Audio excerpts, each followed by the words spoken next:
Hey everyone, big news dropping out of the state of Minnesota the other week with big changes to how hospitals are to screen patients for coverage and charity care eligibility prior to normal billing workflows. If you're a hospital in Minnesota, I'm sure you've started to hear the buzz around this bill, but if you're not a hospital in Minnesota and are interested in learning about how other states are addressing the medical debt crisis and hospital financial assistance and charity care programs, this will certainly interest you too.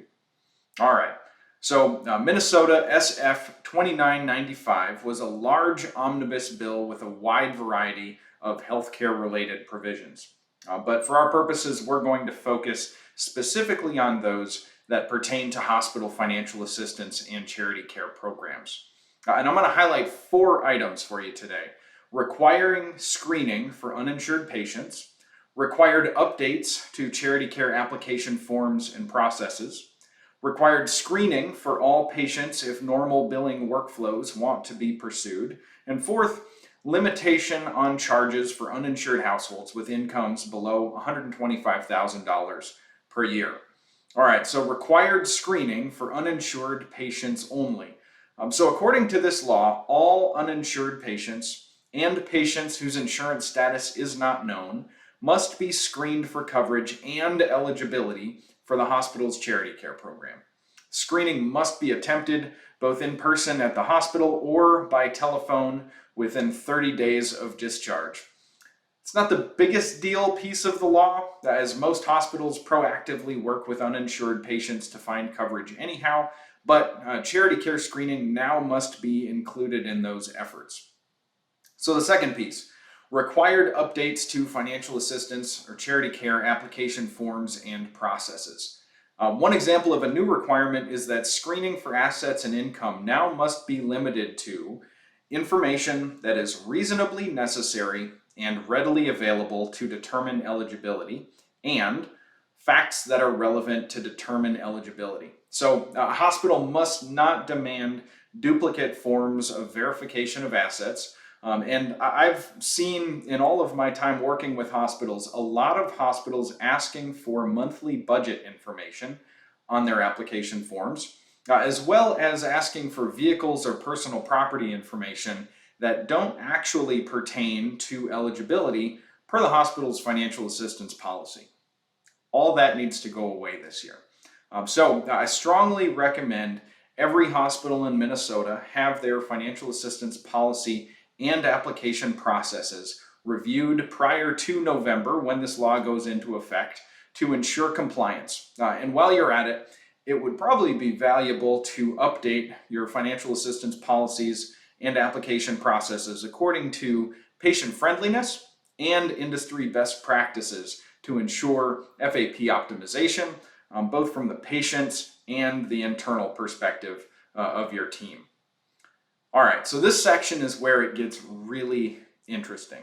All patients must now be screened for charity care eligibility prior to the hospital pursuing even normal billing workflows. And this isn't just uninsured patients, this is all patients. All patients need to be deemed ineligible for financial assistance in order to be able to go through the rest of the billing process. And here's how it goes. So if a hospital wants to do any of the following actions, and this includes offering a payment plan, offering a patient a loan or line of credit, sending an account to collections, denying healthcare services, or even accepting a credit card payment over $500, the hospital must first determine that a patient is ineligible for charity care or denies an application. That's a proactive requirement.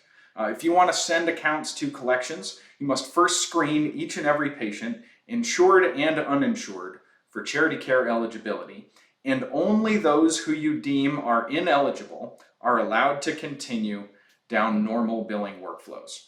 This requirement makes it imperative to simplify your charity care screening processes, application processes, eligibility criteria, and application processing workflows, because you're now not only allowed to pursue these means of collecting patient balances after determining that a patient is ineligible for your financial assistance program. That would also be a great time to embrace a digital financial assistance application portal for your patients, or even consider outsourcing application processing.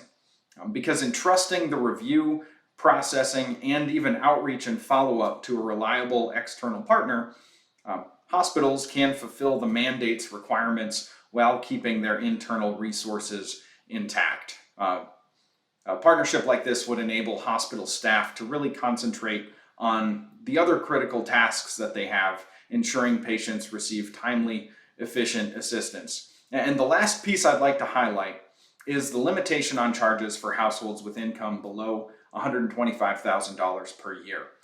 The maximum you are allowed to bill these patients is the lowest non-governmental contracted rate you receive for a service.